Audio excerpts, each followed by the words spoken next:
श्री महावीराय नमः।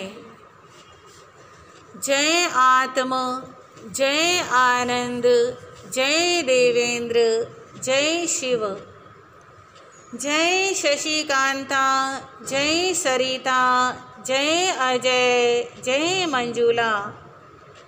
उपाध्याय भगवन् श्री जितेंद्र गुरुवे नमः। गुरु कृपा से गुरु चरणों में रहकर ये तुच्छ बुद्धि जो भी स्वीकार कर पाई, कुछ आपके समक्ष रखने का प्रयास करूंगा। श्रमण भगवान महावीर स्वामी की पावन पवित्र आनंददायिनी कल्याणकारिणी वाणी आप श्रवण कर रहे हैं। परम पूज्य, परम आराध्य, परम श्रद्धेय आर्य श्री जम्बू स्वामी जी के परम पावन चारित्र के माध्यम से आर्य श्री जम्बू स्वामी जिनका जिन शासन पर असीम उपकार है, आर्य श्री जम्बू स्वामी आर्य सुधर्मा स्वामी से प्रश्न पूछते हैं और उनके प्रश्नों का जवाब देने के लिए आर्य श्री सुधर्मा स्वामी भगवान महावीर स्वामी के संदेश सुनाते हैं। और वही संदेश इन दोनों गुरु शिष्य के संवाद के माध्यम से आज हम सबके पास उपलब्ध है। ऐसे आर्य जम्बू स्वामी पूर्व जन्मों के साधक और इस जन्म में भी वही संस्कार, वही श्रद्धा, वही आस्था, राजगृही नगरी में जन्म हुआ, पालन पोषण हुआ, युवावस्था को प्राप्त किया और पिता ने 8 कन्याओं के साथ उनकी सगाई, उनका संबंध निश्चित कर दिया।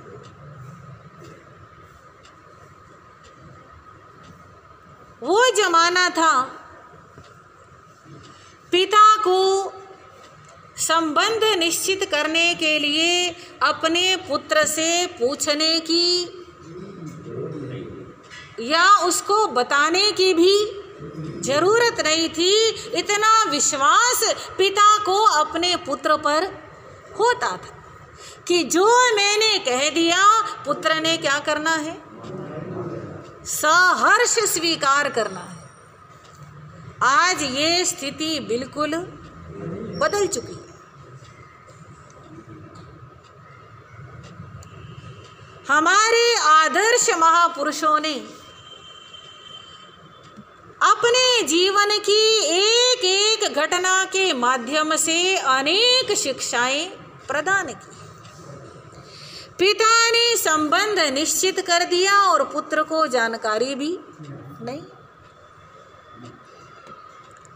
और सूचना मिली राजगृही नगरी के बाहर गुणशील नाम के उद्यान के अंदर कौन पधारे हैं?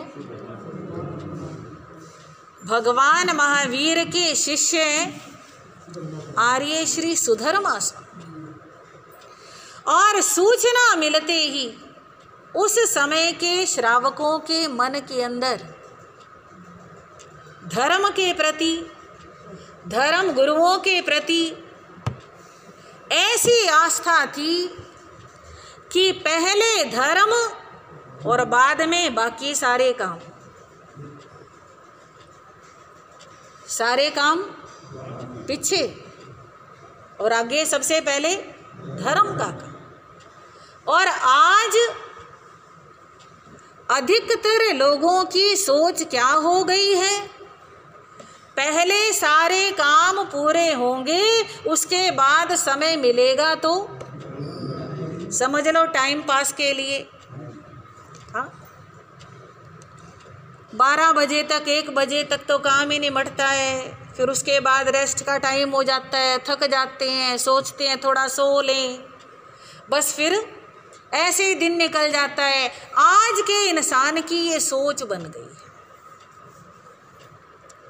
तो उस जमाने के लोग जैसे ही उनके पधारने की सूचना मिली, बरसाती नदी की तरह, बरसाती नदी का मतलब जैसे वर्षा आने पर एकदम नदी में उफान आ जाता है, बहुत तेजी से बहती है, ऐसा कहते हैं हाथी तक के भी पांव उखड़ जाते हैं। ऐसे बरसाती नदी की तरह गली में लगता नहीं कि लोग जा रहे हैं, लगता है कि नदी बह रही है लोगों की। ये शास्त्र का शब्द है।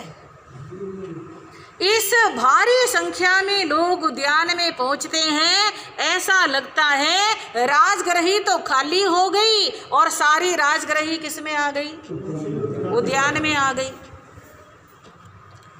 और जम्बू स्वामी भी अपनी सहज श्रद्धा से, भक्ति से, आस्था से उद्यान में पहुंचते हैं और आर्य सुधर्मा स्वामी जी, जिनका गौर वर्ण आभा मंडल युक्त चेहरा, बड़ी शांत प्रदीप्त आंखें, देखते ही मन को एकदम शांति का एहसास। ऐसे आर्य सुधर्मा स्वामी जब जिज्ञासुओं की संख्या को देखते हैं, जब धर्म पिपासुओं की जिज्ञासा को देखते हैं, तो धर्म का उपदेश देना प्रारंभ करते हैं। और आर्य सुधर्मा स्वामी फरमाते हैं, हे साधकों, हे भव्य आत्माओं, ये जान लो, इस संसार में प्रमुख रूप से 2 ही चीजें हैं। इस संसार में प्रमुख रूप से 2 ही चीजें, एक है द्रव्य और दूसरी है पर्याय। एक है द्रव्य और दूसरी चीज है पर्याय। द्रव्य स्थिर रहता है और पर्याय बदलती रहती। द्रव्य है जीव, जिसे आत्मा कहो, चेतना कहो, चैतन्य कहो, अपनी अपनी अलग अलग भाषाओं में कुछ भी कह के पुकारो। तो द्रव्य है जीव और पर्याय है उसकी बदलती हुई अवस्थाएं। उदाहरण के लिए, जैसे स्वर्ण होता है, सोना, सोना तो वही रहता है, पर सोनार कभी उसका हार बना देता है, कभी उसका कड़ा बना देता है, कभी उसकी चूड़ी बना देता है, कभी कान की बाली बना देता है। हाँ, ये सब क्या बदल रहे हैं? ऊपर ऊपर के रूप बदल रहे हैं, पर्याय बदल रही हैं, पर सोना तो सोना ही है। जब वो कड़ा था तब भी सोना था, जब वो चूड़ी था तब भी सोना था, जब वो गले की चेन था तब भी सोना था। सोना तो वही रहता है। इसी प्रकार द्रव्य अर्थात ये आत्मा वही रहती है। जब ये तिर्यंच में चली गई, पशु बन गई, पक्षी बन गई, कीड़ा मकोड़ा बन गई, तब भी आत्मा वही है। हाँ, जब ये नरक गति में चली गई तब भी आत्मा तो, हाँ जी, आत्मा नहीं बदलती, आत्मा वही रहती है। ये ऊपर के शरीर बदल जाते हैं, अब हम मनुष्य गति में हैं तो ये क्या बदला है? शरीर बदला है। और थोड़े समय के बाद जब इस शरीर में रहने का समय पूरा हो जाएगा तो ये भी बदल जाएगा, तब कोई और शरीर मिल जाएगा। तो ये पर्याय बदलती हैं पर आत्मा वही रहती है। और ये आत्मा बार बार पर्याय बदल रही है, रूप बदल रही है, शरीर बदल रही है, अर्थात नए शरीर में प्रवेश करती है, पुराने शरीर को छोड़ती है, जिसे आम भाषा में जन्म लेना और मरना कहा जाता है। इस जन्म और मरण के बीच में ना जाने कितने दुख दुविधाएं अपने अपने कर्मों के अनुसार जीव को भोगने पड़ते हैं। ये सारा कुछ जो हो रहा है वो किसके कारण हो रहा है? कर्मों के कारण हो रहा है। और कर्मों के अंदर भी सबसे प्रमुख है मोहनीय कर्म। कल भी बताया था, मोहनीय कर्म ऐसा होता है जैसे कोई व्यक्ति शराब पी ले तो उसे कोई होश नहीं रहता, जाना है कहीं और चला जाता है कहीं और, पाँव रखना है कहीं और रखा जाता है कहीं और, बोलना चाहता है कुछ और मुंह से निकलता है कुछ और। मोह बिल्कुल ऐसा ही है।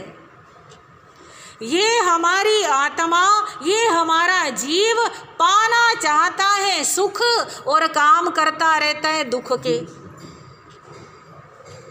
काम किसके करता रहता है? दुख के काम करता रहता है। विषय भोगों के अंदर सुख की तलाश करता है, जबकि वहाँ सुख है ही नहीं। और जहाँ सुख है वहाँ जीव आना नहीं चाहता, वो काम करना नहीं चाहता। इन विषय भोगों के प्रति इतना मोह, इतनी आसक्ति, इतनी तीव्र लालसा जीव की हो जाती है कि इन विषय भोगों की प्राप्ति के लिए कितने कितने पाप करता है। जीव हिंसा करना, झूठ बोलना, आंखें बंद मत करो,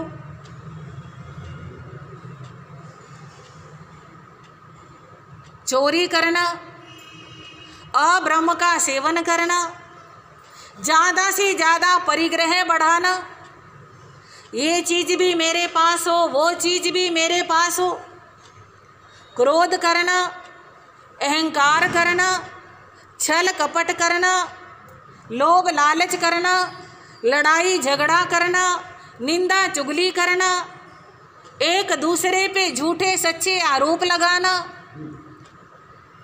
ये 18 प्रकार के पाप ये आत्मा किस लिए करता है? विषय के अंदर से सुख पाने के लिए। मोहनीय कर्म के प्रभाव से विषयों में सुख मानता है, विषय सुखों को प्राप्त करने के लिए 18 पाप करता है। 18 पाप करता है तो उन पापों का फल भी हाँ जी भोगना पड़ता है। जितने ज़्यादा पाप किए उतने ज़्यादा दुख उठाने पड़ते हैं। और अपने पापों के परिणाम स्वरूप ये आत्मा नरक में जाता है। नरक में जा कर के शास्त्रकार ऐसा बताते हैं कि वहाँ की जमीन, वहाँ की भूमि, वहाँ की धरती ही ऐसी है, उस धरती का स्पर्श ही ऐसा है जैसे 1000 बिच्छुओं ने एक साथ डंक लगा दिया हो। ये तो केवल भूमि का ही प्रभाव है। मतलब भूमि पर बैठना भी भूमि पे, चलना भी भूमि पे, सब कुछ भूमि पे। भूमि तो आधार है, आकाश में कैसे रहेंगे? और भयंकर गर्मी,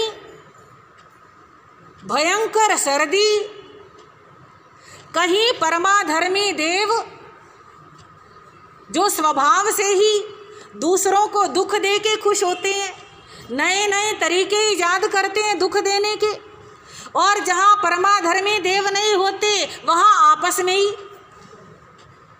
एक दूसरे से लड़ते झगड़ते रहते हैं, मारते पीटते रहते हैं, दुख देते रहते हैं, ज़्यादा से ज़्यादा दुख पहुँचाने की सोचते हैं। क्या ऐसा उपाय करूं जिससे सामने वाले को ज़्यादा से ज़्यादा दुख कर दे सकूं, और अपनी तरफ से पूरी कोशिश दूसरे को दुख देने की रहती है, और संतुष्टि फिर भी, अरे भाई अब तो इतने दुख दे लिए, अब तो शांत हो जा, पर फिर भी शांति नहीं आती है। और कोई छोटी मोटी आयु नहीं होती नरक में। अगर कोई जीव पहली नरक में जाए तो कम से कम 10,000 वर्ष, दूसरी में जाए तो उससे ज़्यादा, तीसरी में जाए तो उससे ज़्यादा, आगे से आगे आयु बढ़ती रहती है। वहाँ इतने दुख मिलते हैं। यहाँ पे कोई इंसान दुखी होता है तो सोचता है मैं मर जाऊँ, आत्महत्या कर लूँ। इस दुनिया में लाखों लोग प्रतिदिन सुसाइड से मर रहे हैं, पर नरक में चले गए तो वहाँ आत्महत्या भी नहीं कर सकते। जितनी आयु बांध के गए हैं उतनी आयु पूरी की पूरी भोगनी पड़ेगी। और अगर नरक से निकल गए तो कभी पृथ्वी काय का जीव, मिट्टी का जीव, हाँ जी, कभी सोचा पृथ्वी काय जीवों की दुख तकलीफ के बारे में? हाँ जी, भगवान महावीर फरमाते हैं, जैसे कोई व्यक्ति जिसके आँखों में देखने की शक्ति नहीं, कानों में सुनने की शक्ति नहीं, नाक में सूंघने की शक्ति नहीं, जीवा से कुछ खाने की, कुछ बोलने की शक्ति नहीं, हाथ पैर नहीं, मुकाबला नहीं कर सकता, अपना बचाव नहीं कर सकता, अपनी रक्षा नहीं कर सकता, ऐसे जीव को कोई भालों से मारे, कोई ताकतवर पुरुष अगर भालों से मारे तो बेचारा चिल्ला नहीं सकता, रो नहीं सकता, कुछ कर नहीं सकता। ऐसे ही समझ लो ईंटों के भट्ठे लगते हैं ना, हाँ जी, तो क्या किया जाता है? मिट्टी को जमीन से निकालते हैं, फावड़ों से खोद खोद के, फिर उसमें पानी मिलाते हैं, फिर उसको पैरों से रोंद रोंद के बराबर करते हैं, फिर उसको सांचे में ढालते हैं और फिर जलती हुई आग में, हाँ, वो बेचारे पृथ्वी काय के जीव, वो अप काय के जीव ना बोल सकते हैं, ना अपना बचाव कर सकते हैं, कुछ नहीं कर सकते। ऐसे हम पता नहीं कितनी बार, हाँ, कितनी बार ऐसी दशा हमारे साथ हुई है। अपकाय के जीव बने, सब्जी बनती है, रोटी बनती है, लोग नहाते हैं, कपड़े धोते हैं, साबुन सरफ लगाते हैं, हाँ, तो बेचारे वो जीव अपना बचाव भी नहीं कर सकते। जितना जरूरी है, इसीलिए श्रावक के लिए कहा गया जितना जरूरी है बस उतना ही प्रयोग करें, उसमें भी कोशिश करें कि कम से कम में अपना गुजारा हो। फालतू व्यर्थ तो बिल्कुल भी नहीं करना चाहिए, क्योंकि एक एक बूंद से पता नहीं कितने जीवों की हिंसा होती है और कितने जीवों की हिंसा का पाप इस आत्मा को अनजाने में ही लग जाता है। जिस पाप की जरूरत नहीं वो पाप क्यों कमाना। अग्नि काय का जीव बन गए, वायु काय का जीव बन गए, वनस्पति का जीव बन गए, अब सब्जियां कुकर में उबलती है, हाँ, क्या करे बेचारे, उबलना ही पड़ेगा, मरना ही पड़ेगा। तो अगर किसी तरह स्थावर की पर्याय से निकले और ऐसा कहते हैं कि ऐसा नहीं है कि पृथ्वी काय में जीव एक बार पैदा हो गया तो छुटकारा हो गया। हाँ, कई कई बार, असंख्यात बार, जैसे पृथ्वी काय में चला गया तो असंख्यात काल तक पृथ्वी काय में ही बार बार पैदा होता रहेगा, मरता रहेगा, जन्म मरण करता रहेगा ये जीव। अप काय में चला गया तो वहाँ भी असंख्यात काल तक, तेऊ काय में, वायु काय में असंख्यात काल, और वनस्पति में चला गया तो अनंत काल तक। आंखें खोल के रखो बहनों, आप गर्दन लटका लेते हो, आंखें बंद कर लेते हो, तो जो समझने का विषय है वो सारा छूट जाएगा। वनस्पति में गए तो कितने काल तक रहना पड़ेगा? अनंत काल तक रहना पड़ेगा। और उसके बाद बेइंद्रिय, छोटे छोटे कीड़े मकोड़े, तेन्द्रिय 3 इंद्रियों वाले, चौर इंद्रिय 4 इंद्रियों वाले, फिर उसके बाद पंच इंद्रिय, असंगी पंच इंद्रिय, फिर संगी पंच इंद्रिय। अब इन पशुओं को आप देखते ही हो कितनी जीव हिंसा होती है इंसान के केवल फैशनों के लिए, केवल शैम्पू बनाने के लिए, लिपस्टिक बनाने के लिए, क्रीम बना, नेल पॉलिश बनाने के लिए कितने पंचेंद्रिय जीवों की हिंसा, और कैसी क्रूर तरीके से हिंसा होती है। आज जब मैं ये सारा वर्णन पढ़ रही थी तो मेरे मन के अंदर एक ख्याल आया, ये नरक के जीवों की इतनी वेदनाओं का वर्णन हम शास्त्र में पढ़ रहे हैं तो संदेह का तो मतलब ही नहीं है, पर फिर भी मन में ऐसा आया कि नहीं, ऐसा शायद हमें डराने के लिए ना लिख दिया हो। पर फिर एकदम ख्याल आया, वो तो नरक है, हमें नजर नहीं आ रहा, पर इस धरती पे तो साक्षात नजर आ रहा है। हाँ, ऐसा कहते हैं, वो उल्टा लटका देते हैं और नीचे आग जला देते हैं और आँखों से आंसू और पता नहीं खून, हाँ, और गायों की चमड़ी के ऊपर बहुत तेज गर्म पानी डालते हैं, उसकी स्किन झुलस जाती है, फिर ऊपर की चमड़ी उतार देते हैं, फिर अंदर का मांस और पता नहीं क्या क्या। क्या वो नरकों में भी होता ही होगा। जब मनुष्य ऐसा कर सकता है तो नारकी जीव क्या नहीं कर सकते। और वो परमाधर्मी तो देवता है, उनकी तो शक्ति मनुष्य से कहीं ज़्यादा है। और परमाधर्मी देव पहली 3 नरकों तक दुख देते हैं, उसके बाद चौथी, 5वीं, 6ठी, 7वीं नरक में तो नारकी जीव एक दूसरे को अपने आप ही दुख देते रहते हैं। तो वो पता नहीं कितना दुख देते होंगे। तो इस जीव ने कितनी यात्राएं की, कितने कष्ट सहन किए, और वो कष्ट सहते सहते हमारे थोड़े थोड़े पाप कम होते रहे। अभी तक की गतियों में, अभी तक की जाति और योनियों में दुख ज़्यादा सहन किए और कर्म थोड़े कटे। हाँ जी रामविलास भैया, दुख ज़्यादा सहन किए और पाप थोड़े कटे। ऐसा क्यों? क्योंकि अज्ञान दशा में सहन किए।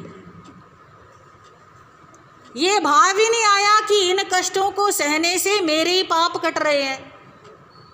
हाँ, इस वजह से हमने दुख ज़्यादा सहे और पाप थोड़े कटे, और ऐसे थोड़े थोड़े करके पाप काटते रहे, थोड़े थोड़े पुण्य इकट्ठे होते रहे। अब ये मनुष्य की पर्याय इस जीव को मिली है, और इस मनुष्य की पर्याय के अंदर भी ये सोच लो कि आना कितना मुश्किल है। जीव कभी कभी, पहली बात तो ये, जब माँ के गर्भ में आता है तो संसार की सबसे गंदी और घृणित चीज रज और वीर्य का आहार करता है, उसी से उसका शरीर बनता है।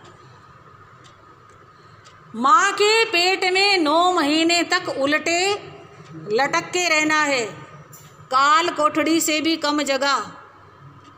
हाँ, हाथ पांव भी हिला नहीं सके, इतनी थोड़ी जगह, और उल्टे लटक करके रहे। माँ के पेट में मल मूत्र और पता नहीं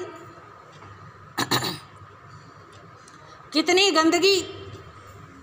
और इसके बाद कभी कभी ऐसा भी होता है कि गर्भ में ही मृत्यु आ जाती है, कभी कभी जन्म लेते समय जन्म की प्रक्रिया में मृत्यु आ जाती है।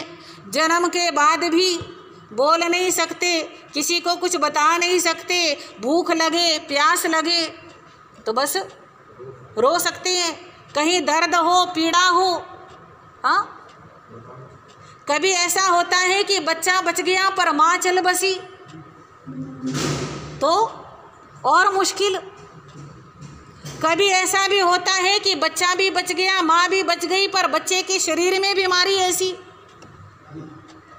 कोई मंद बुद्धि हो गया, किसी को आंखों से किसी को कानों से सुनता नहीं है, कोई अपाहिज हो गया, ऐसे भी तो हो सकता है। पर हमको सारा कुछ क्या मिला? सब कुछ अच्छा मिला। जिसके पास एक भी चीज़ नहीं होती ना, उसको उस चीज़ की वैल्यू पता होती है। हमारे पास है इसलिए हमें वैल्यू नहीं है। आर्य सुधर्मा स्वामी जी उस सभा को संबोधित करते हुए कहते हैं, आप सौभाग्यशाली हो, सब कुछ अच्छा मिला। अब मोहनीय कर्म के कारण विषय भोगों में आसक्त मत बनो, इन विषय भोगों का त्याग करो, इन विषय भोगों के लिए पाप मत बांधो। हर जन्म में विषय भोग भोगते रहे, आज तक अनेक बार भोग चुके हैं, अब ये जन्म भी गवा दिया तो फिर आगे कुछ हाथ लगने वाला नहीं। ये तो हमारी वही स्थिति है। कहते हैं एक बहुत बड़ा गोल किला था, बहुत बड़ा गोल एक किला था और उस किले का दरवाजा एक ही था। और एक नेत्रहीन व्यक्ति उस किले से बाहर आना चाहता है तो वो कैसे आएगा? दीवार को हाथ लगा लगा के चलते चलते चलते चलते पता ही नहीं हाँ कितना समय बीत गया। और इतना समय बीतने के बाद बड़ी मुश्किल से वो दरवाजे के पास तक पहुंचा। हाँ, सुना है ना आपने? दरवाजे के पास पहुंच के खारिश हो गई, सिर खुजाने लगा, हाथ छोड़ करके अभ्यास था चलने का, पैर चलते रहे, हाथ से सिर खुजाता रहा और वो दरवाजा निकल गया और वो 84 का चक्कर फिर से शुरू हो गया। ये सोच लो अब हमें ये दरवाजा मिला है और इस दरवाजे को पा करके हम विषय भोगों की खाज मिटाने में लगे हुए हैं। तो बंधुओं, आर्य सुधर्मा स्वामी जी फरमाते हैं, इन चक्करों में नहीं पड़ना, इस मोह माया से बचो, इन विषय विकारों को छोड़ो, थोड़ा जीवन में त्याग, तपस्या, संयम, साधना, आराधना, यही चीज़ें हैं जो हमें संसार के दुखों से बचा सकती है। इनकी तरफ ध्यान लगाओ, इनका पालन करो, अपने जीवन के अंदर कुछ साधना लेकर के आओ। अगर ये दरवाज़ा टप गया फिर वही 84 का चक्कर हमें लगाना पड़ेगा और पता नहीं कब दरवाजे के पास पहुँचेंगे। सारी सभा मंत्र मुग्ध हो करके सुन रही है। उपदेश समाप्त होता है तो जम्बू स्वामी को ऐसा लगता है जैसे कि तंद्रा से उठे हो।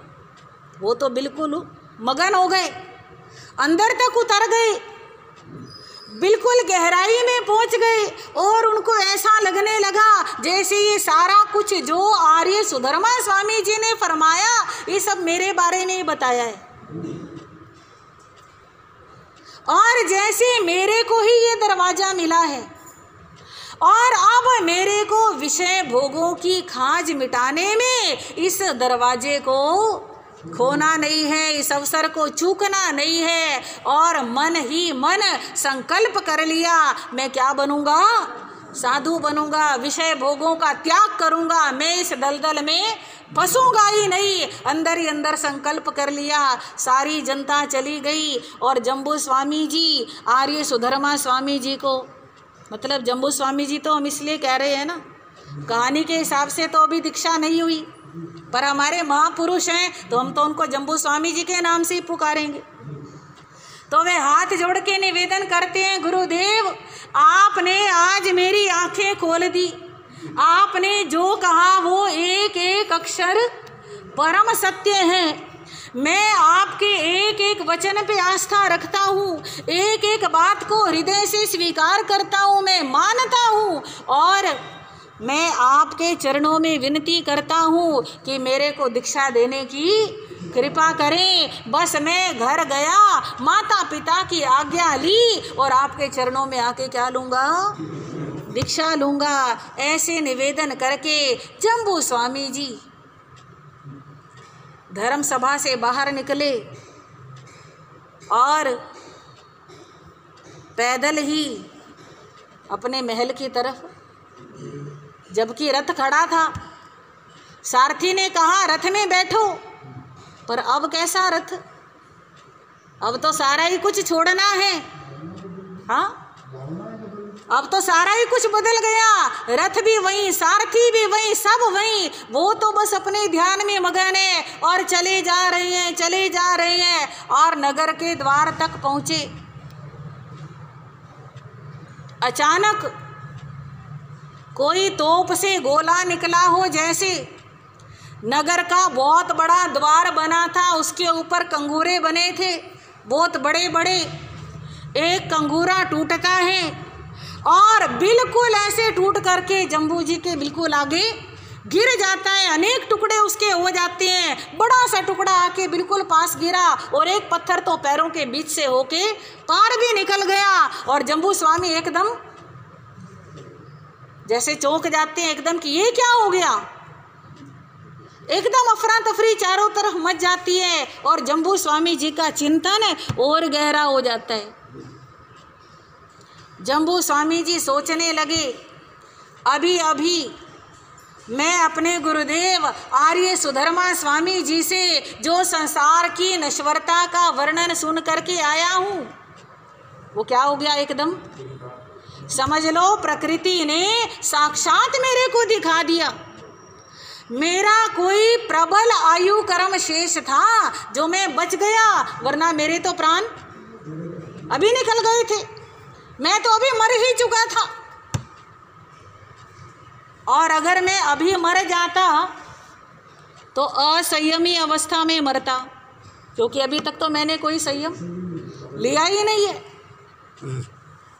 और मैं घर जाऊं, माता पिता को मनाऊं, वापस आकर के दीक्षा लूं, उसमें तो पता नहीं कितना समय लग जाएगा और एक क्षण का भरोसा नहीं। इसलिए माता पिता के पास घर में बाद में जाऊंगा, पहले अपने गुरु जी के पास जाकर आजीवन के लिए ब्रह्मचर्य का नियम और श्रावक के व्रत स्वीकार करके आता हूँ। कम से कम इतने समय के बीच में मर गया, श्रावक वृत्ति में तो मरूंगा। असंयमी से तो असंयमी से तो संयमा संयमी कई गुना अच्छा है। बिना कोई व्रत लिए मरने से तो श्रावक के व्रत लेके तो मरूं कम से कम, ऐसा विचार करके वहीं से वापस मुड़ गए और वहाँ जा करके आर्य सुधर्मा स्वामी जी से कहने लगे, पूज्य गुरुदेव मेरे ऊपर कृपा करो, श्रावक के व्रत तो मेरे को अभी की अभी दिलवा दो।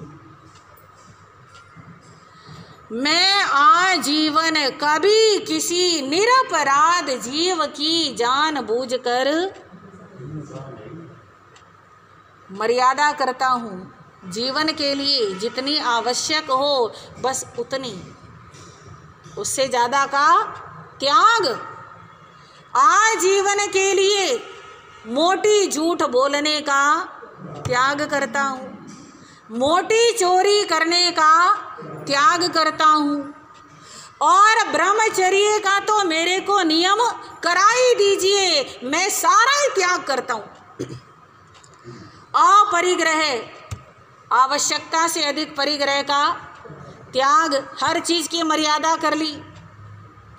और उसके बाद दिशा परिमाण व्रत, भोगोपभोग परिमाण व्रत, खाने में इतने से ज़्यादा नहीं खानी, पीने में इतने से ज़्यादा नहीं पीनी, वस्तुएं रखने में इतने से ज़्यादा कपड़े नहीं, इतने से ज़्यादा गहने नहीं, हर चीज़ की मर्यादा।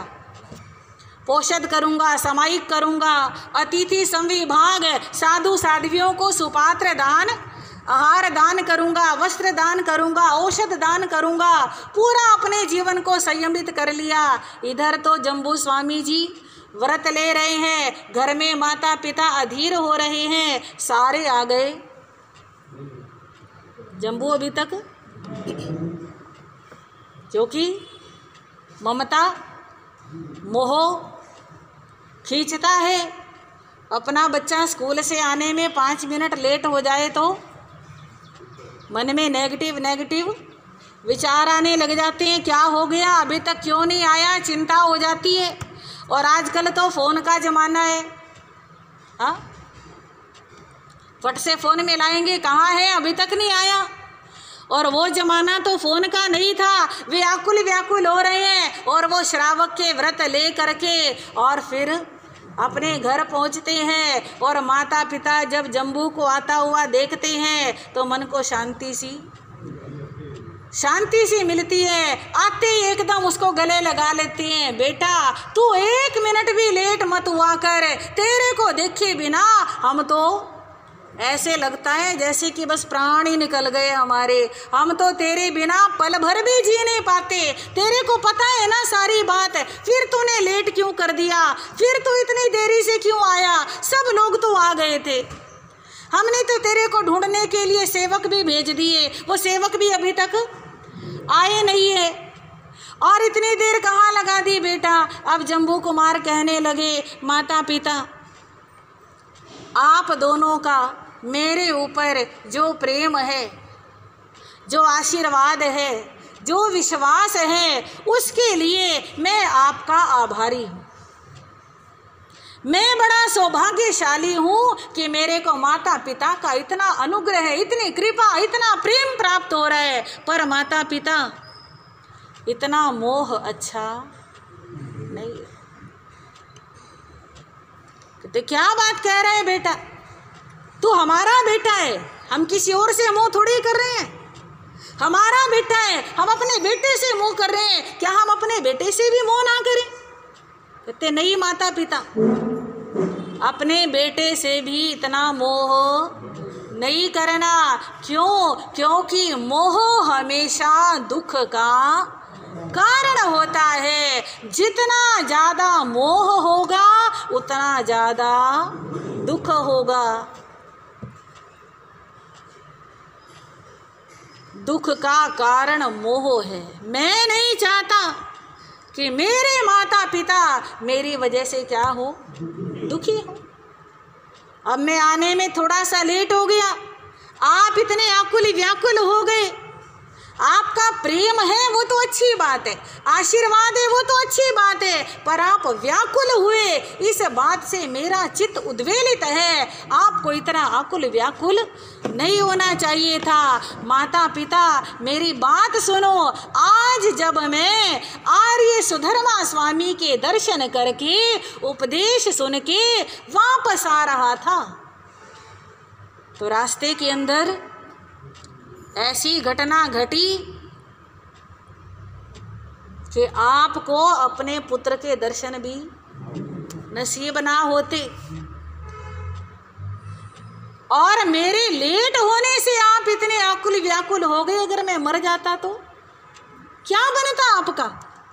इसलिए मैं आपको कहता हूँ माता पिता आप इतना मोह मत करो। माता पिता बच्चे के मुंह पे हाथ रख लेते हैं, कहते ऐसी बात बिल्कुल नहीं बोलनी, मृत्यु के बाद हम सुनना भी नहीं चाहते, ये शब्द आज के बाद कभी मुंह पे मत लाना। अब जम्बू कुमार कहने लगे, खाली मुंह पे ना लाने से क्या सच्चाई बदल जाएगी। मैं अगर अपने मुंह से ऐसी बात नहीं कहूँगा तो क्या इसका मतलब मृत्यु का खतरा खत्म हो जाएगा। आज लोग मृत्यु का नाम लेने से बड़ा डरते हैं, भयभीत होते हैं, हाँ, जबकि सच्चाई तो यही है। कोई भी कभी भी किसी समय भी कुछ भी हो सकता है, तो हमें तैयार रहना है। तैयार तभी तो रहेंगे जब वो चीज़ ध्यान में रहेगी हमारे। जब ध्यान में नहीं रहेगी तो हम तैयार कैसे रहेंगे। जैसे हमें पता होता है कि हमें कहीं जाना है तो हम पहले से ही तैयारी कर लेते, टिकट लेते हैं और ट्रेन के टाइम से, बस के टाइम से 10 मिनट 15 मिनट आधा घंटा पहले पहुंच के बैठ जाते हैं। इसलिए क्योंकि हमें पता है इतने बजे ट्रेन आने वाली है। मृत्यु का तो पता ही नहीं कि वो कितने बजे आने वाली है, कब आने वाली है, उसकी तैयारी कैसे करेंगे। तो याद भी रखना है और तैयार भी रहना है। आज जम्बू कुमार की बातें माता पिता को बड़ी अटपटी, हाँ, कि आज इसको हो क्या गया है, आज ये ऐसी बातें क्यों कह रहा है, ये माता पिता को समझ में अभी तक नहीं आ रहा। अब जम्बू कुमार इतने मोह में फंसे हुए अपने माता पिता को कैसे तैयार करेंगे और क्या घटना घटेगी, आप आएंगे सुनेंगे, आपको सुनने से पता चलेगा।